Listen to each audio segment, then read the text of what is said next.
Bate-papo. Recebendo aqui o bate-papo um pouco mais tarde, hoje na manhã da quarta-feira, dia 20 de março, no Panorama, o presidente do PT em Lajeado, Auri Heiser, e também o coordenador regional, Jones Fiegenbaum. É um contraponto. A gente conversou com o prefeito Marcelo Calmo na última segunda-feira aqui no Panorama, e o Auri e o Jones estão com a gente nesta manhã. Auri, como vai? Bom dia. Bom dia, Moisés, bom dia, Aline, bom dia a todos os ouvintes. Muito obrigado pelo espaço, um prazer estar aqui outra vez. Jones, e aí, bom dia. Bom dia, Aline, bom dia, Moisés, a todos os ouvintes, obrigado pelo espaço. Senhores, começo perguntando, o que aconteceu na última sexta-feira foi um ato político? Lógico que foi.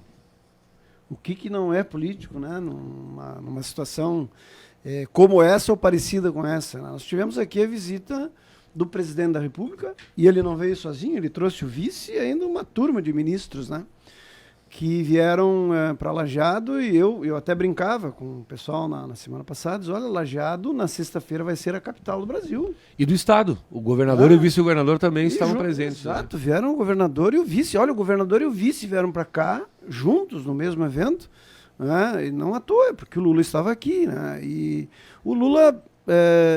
ele veio como presidente do Brasil.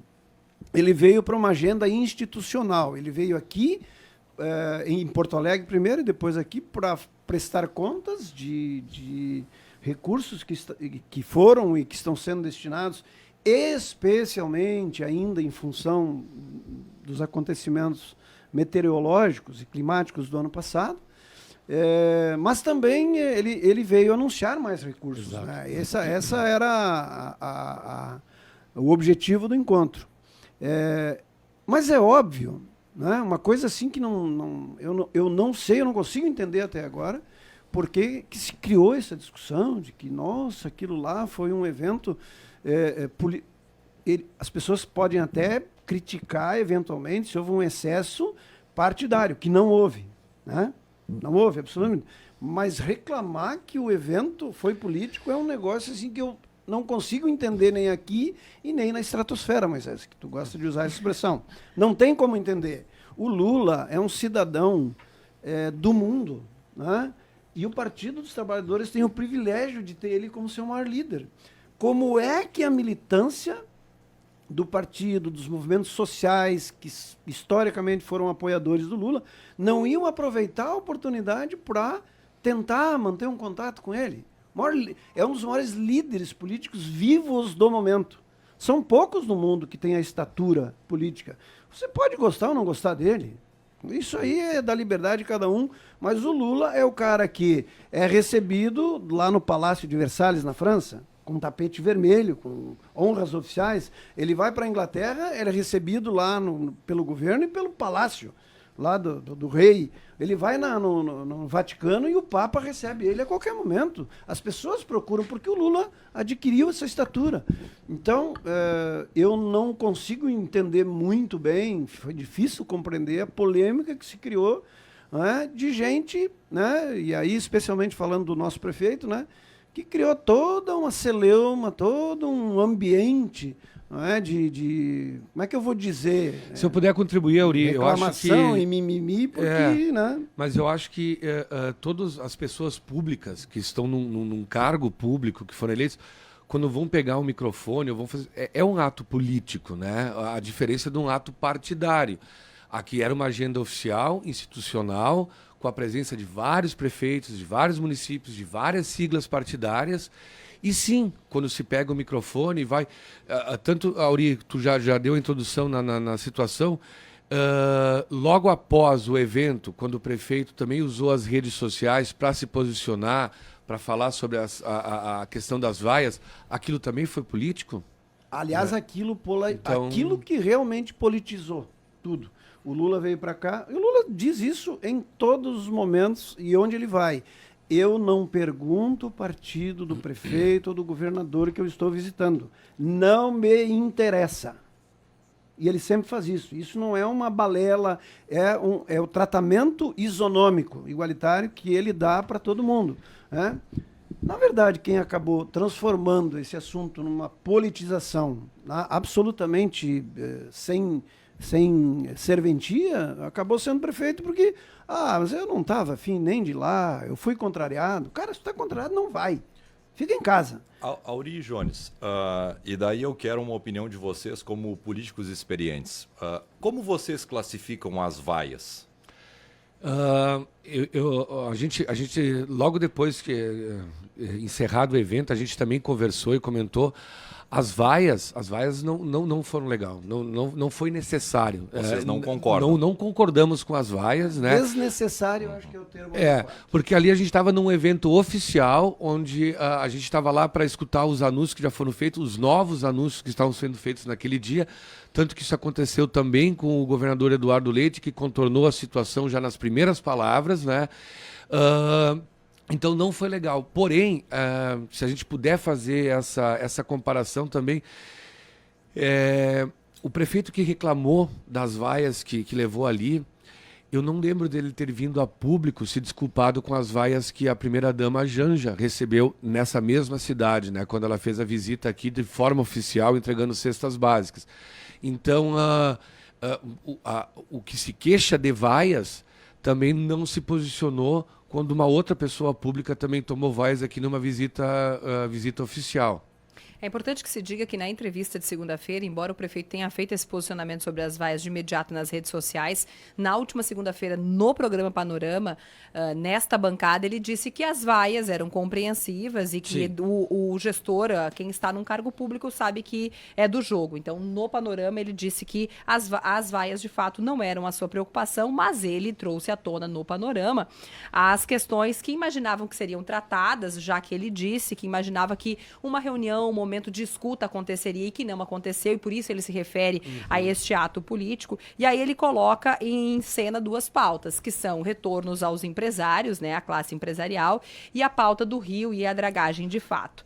Qual é a opinião dos senhores? Eu gostaria muito de saber se o prefeito encaminhou efetivamente alguma coisa ao governo federal, oficialmente, a respeito dessa pauta. A pauta do auxílio, apoio aos empresários, e aí ele está falando das grandes empresas com faturamento acima de 4 milhões e 800, que é o que prevê a lei, porque aqueles que faturam menos que isso já têm há muito tempo uma linha de 1 bilhão junto ao BNDES, e eu não sei quantos em Lajeado e na região já se beneficiaram disso, mas muita gente já aproveitou isso. Agora, de fato, isso sempre foi reconhecido para as empresas grandes, né? Que faturam acima de 4 milhões e 800, não há ainda uma definição. Por quê? Há um conjunto de regras legais que precisam ser superadas para fazer isso. O próprio ministro Pimenta, na fala dele, reconheceu, não temos ainda, mas estamos trabalhando em cima disso. Tá? Isso já é pauta. Agora, eu queria saber... Tem prazo para isso, Auri? Não tem ainda, mas o que o governo está querendo é resolver isso logo. É superar esses entraves, né, Jones? E para terminar, não sei se o Jones tem sobre esse assunto. Quantas empresas em Lajeado são que estão nessa situação precisando de ajuda? Quantas são? A gente foi que foram atingidas pela enchente? Até onde eu sei, eram 2 que estavam requisitando, né? Mas sim, são 2 empresas, claro. São 12, se não me engano, o total no Vale do Taquari. 2 pediram e não tem retorno ainda. E que não tiveram retorno dentro do que eles estavam esperando, né? Outras linhas de crédito tem. Sobre a outra demanda que ele colocou aqui, sério, eu fiz o exercício de reescutar toda a fala do ministro Valdez, que é o da integração regional, e ele cita lá que eles foram atrás de um sistema de alerta, né, que poucos países do mundo têm, com uma coisa extremamente complexa, e eles estão adaptando os dados à realidade brasileira, e principalmente aqui da nossa região, que vai ser a prioridade para ser lançado. E ele diz, em cima daquele palco, a metros de distância do prefeito, que se não estava atento ou estava no celular, ele disse, no início de abril, em meados de abril, vai estar sendo feito esse anúncio, e o Vale do Taquari vai ser uma das regiões piloto que vai ser contempladas. Foi fala do ministro em cima do palco, a metros de distância. Então, eu estranhei quando o prefeito falou isso aqui, porque o próprio ministro Valdez estava... Essa resposta estava na própria fala naquela manhã. Jones, o ministro garantiu que abril é o prazo final para a entrega desse... Desse sistema. Sim. Inclusive, se eu não me engano, ele falou que foi programado, inclusive, pelo presidente para ajustar uma série de questões. Isso. A primeira quinzena de abril, se eu não me engano, é a previsão de disponibilizar um sistema que, pelo que ele disse lá, o Brasil estará entre os 4 ou 5 países do mundo que o Exato. terão, né? Tão avançado que ele é. A Alemanha é um deles, os Estados Unidos, enfim.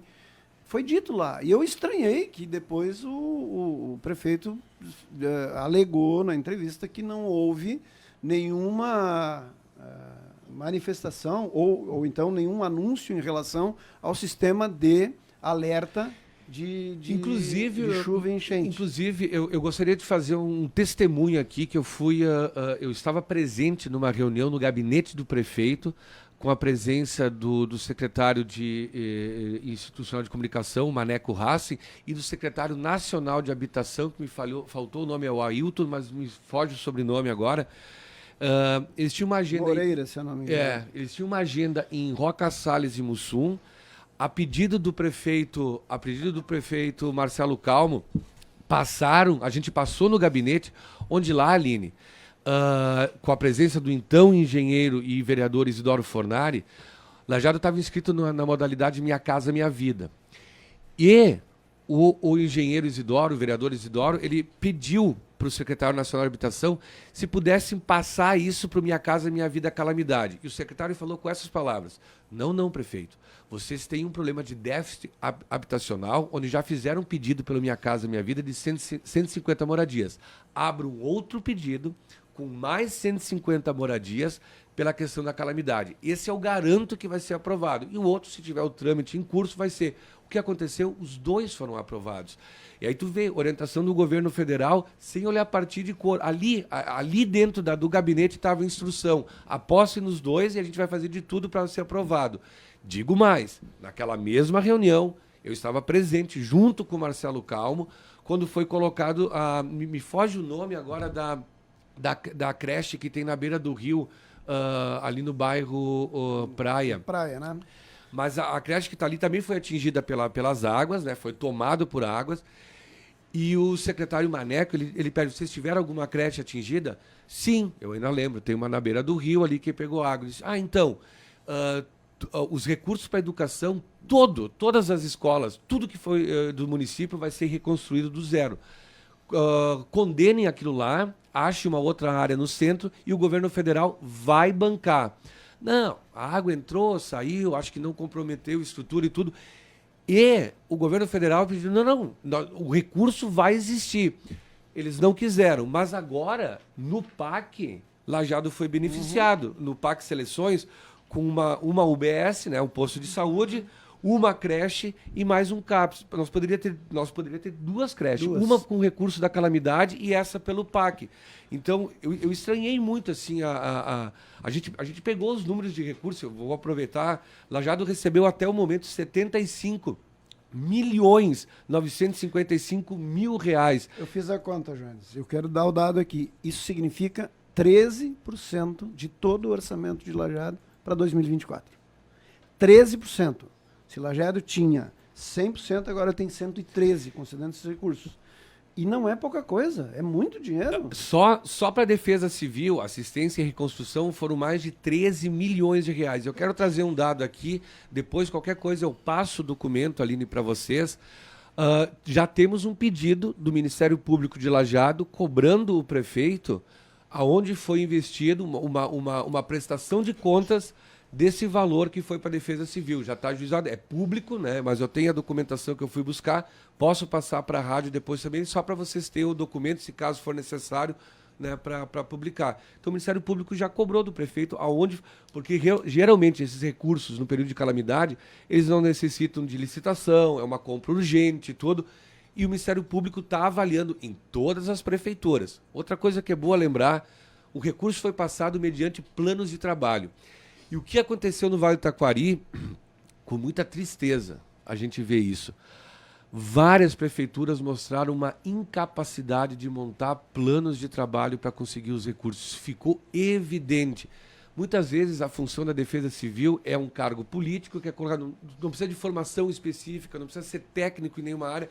Então tem uma pessoa ali que muitas vezes, com perdão do que eu vou falar agora, assume aquilo, lê o livrinho da Defesa Civil no primeiro mês e depois passa a rezar para não chover. Porque não sabe muitas vezes, e ficou exposto e evidente nas tragédias que a gente teve. E dali eram montados os planos de ação. O governo federal disponibilizou técnicos aqui na região para, junto das prefeituras, montar. O governo do estado também disponibilizou, mas houve uma demora em alguns municípios por não saber acessar isso. Jones, então para deixar claro, Jones e Auri, porque nós temos acusações, né, de ambos os lados. O PT se defende falando que o dinheiro está à disposição, o governo, o dinheiro está à disposição, e os prefeitos falam, não, mas o governo não liberou. Então era por um motivo de incapacidade de entendimento de como formular o pedido, é isso? Exato. Na maioria dos casos, sim. Na maioria dos casos, sim. Que existe a burocracia. A gente não estamos aqui, todo mundo sabe. Vocês conhecem bem quem já atuou no setor público. E o próprio governador do estado, aqui na manifestação dele, falou das dificuldades, por vezes, de se superar essas limitações. Óbvio que isso também atrapalha, mas o principal problema está na dificuldade que muitas vezes os municípios têm de apresentar planos de trabalho organizado, porque o governo federal faz a liberação mediante porque também tem que prestar suas contas. É que a Auri não tem mais orçamento secreto. Agora é com planos de trabalho. Eu tenho um dado, vai ser publicado ainda de forma esmiuçada, mas até o momento, para o Vale do Taquari, foram 420 milhões de reais, mais de 420 milhões. Arroio do Meio, por exemplo, 107 milhões. Estrela, o prefeito de Estrela também se queixou e lá já foram depositados 61 milhões de reais. Então, assim, tem coisa para fazer ainda? Tem, Moisés Aline, tem que se buscar. E eu acho que os ministérios estão aí. A gente tem um importante interlocutor no Vale do Taquari, o Maneco Rassi também não olha a cor de partido. Toda vez que está na região, se solicitado, ele está. Os hospitais aqui na região nunca receberam tanto dinheiro. Já estavam recebendo dinheiro antes das tragédias que aconteceram em função da cheia. E depois foi montado um coletivo aqui. Só o Bruno Borne recebeu mais de 20 milhões de reais só no ano passado. Isso foi dito pelo Cristiano, né, o diretor do HBB. Ele disse no local público. Exato. Nós nunca recebemos tanto recurso como estamos recebendo agora. E não é nenhum favor do governo federal, vamos combinar, gente, entre nós. O governo federal está fazendo o que todos deveriam fazer, distribuir o recurso e atender, sobretudo numa situação como essa, o Vale do Taquari precisava de uma atenção especial. E a prova de que o governo federal deu essa atenção especial para mim é o fato de ter montado um escritório, coisa que não fez em lugar nenhum do Brasil. Um escritório que funcionou por um bom tempo na Caixa Federal. Fui voluntário lá, Auri, e não lembro do prefeito Marcelo ter se dirigido lá para fazer. Que nem visitou. Pelo que eu sei das pessoas que estiveram lá e cuidaram, sequer visitou o escritório. Mas, enfim, o governo federal procura, e sempre procurou, e alguém que disser o contrário disso está cometendo uma grande injustiça, ou dizendo em verdade, pode reclamar de que o dinheiro não é suficiente. Eu acho até que não é. É verdade. Tem muita coisa para fazer, gente. Não é suficiente ainda. Mas dizer que não está vindo para cá recursos, reclamar que as demandas não estão sendo atendidas, olha, aí já é passar um pouquinho da conta, é cometer um exagero que talvez tenha a ver com o ano eleitoral e tal, mas a gente não pode transformar. Né? E aí o governador foi feliz nisso, né? Sim. O governador foi vaiado lá e ele talvez tenha sido o que fez a fala mais feliz na tarde, dizendo que, bom, não era interessante e conveniente politizar uma discussão como essa. E ele está certo. Politizar no sentido da disputa ideológica que se faz, né, que virou moda, esse negócio aí de esquerda e direita. Não é tema para isso. E lá naquele encontro, aquelas vaias lá não foram organizadas, não foram planejadas, ninguém discutiu com um grupo aqui, ali, olha, quando fulano entrar, vamos vaiar. Não, essas coisas acontecem num universo onde tem lá 1000 e tantas pessoas de forma espontânea. Foi um grupo lá, eu nem sei quem foram. Vaias que, na minha opinião, elas foram desnecessárias e inoportunas. O momento não era para isso. Mas quando há já, né, esse debate, essa discussão, esse posicionamento ideológico que às vezes separa grupos de um lado e de outro, cara, isso é absolutamente normal. O que não é normal é ficar reclamando desse tipo de coisa que é normal numa sociedade democrática. Fechamos? Acho que é isso. Fica claro, fica o entendimento de que super positiva a agenda do presidente em Lajeado para o partido e que as vaias aconteceram Para o partido e para o Vale Taquari. Ok, né? Mas Extremamente na avaliação do partido, o partido acha positivo, porque o prefeito não entendeu dessa forma. Então a gente vai aqui pontuar a opinião dele, né? Mas para o partido super positivo, os anúncios feitos também positivos, as vaias foram deselegantes, desnecessárias, mas também não mudaram o efeito do evento. É isso, senhores? Concordo, é isso mesmo. Na minha opinião, é isso. O que está faltando na minha opinião, é um reconhecimento do momento histórico que foi a presença do presidente, do vice-presidente, coisa que talvez não vá acontecer por muito tempo daqui para diante. E eu acho que o prefeito de Lajeado perdeu a oportunidade de valorizar isso. Né? De ser protagonista junto da grandeza do evento. Auri, se me permite, eu gostaria de encerrando, então, dar os parabéns à cobertura que o Grupo Independente fez daquele evento. Eu estava envolvido na organização e tudo. Depois, ainda de noite, cheguei em casa e eu acompanhei toda a cobertura para ver as entrevistas que aconteceram, para buscar se houve algum equívoco, algum dado que ainda a gente poderia trazer. E dar os parabéns pela cobertura que foi feita, porque assim, eu sou formado em História, Auri, e eu penso assim, essa visita do tamanho dessa magnitude, que é raro muitas vezes presidente e vice viajarem para o mesmo lugar, o governador e o vice-governador, daqui a 10, 15 anos, quando meus colegas de História vão buscar as fontes primárias para ver como foi a cobertura, tinha um presidente em Lajeado, como a imprensa noticiou. E vocês foram muito felizes que as matérias com adjetivos, com opiniões, elas foram separadas e assinadas. Mas o documento que vai ficar, ele é de uma cobertura da magnitude que teve. Se, infelizmente, outros meios de comunicação cobriram já adjetivando, mancha a própria história para o futuro. Senão não tem por que a gente trazer aqui, vez por outro, o Marcelo, em outro momento o Auri e o Jones. A gente não pode indicar o que vocês falam, né? A gente precisa noticiar o que é notícia. Mas a cobertura, a importância que o Grupo Independente deu para a presença, não do Lula, mas é o presidente.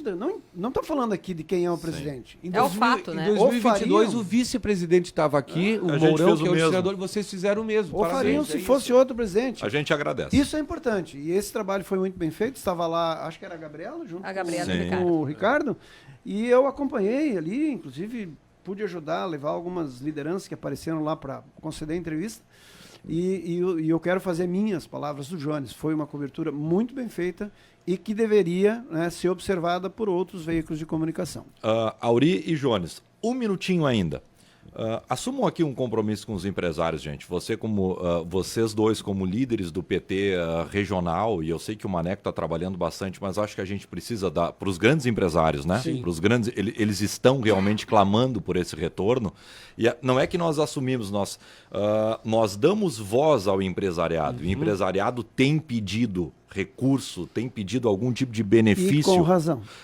Porque é quem gera emprego, né? É importante dizer para a nossa audiência que sempre já vem polida de um comentário que estamos aqui defendendo o grande empresariado. É óbvio, porque gera emprego. Defender. E se gera emprego, gera renda, e emprego traz dignidade para as pessoas. Não, a gente sabe o que significa uma grande empresa. Nós temos exemplos agora aqui enfrentando problemas. Né? Não nem citar o nome, mas a gente sabe o que significa quando elas enfrentam problemas. O impacto disso na economia e na sociedade regional. Então ninguém pode ignorar isso. E esse compromisso está assumido.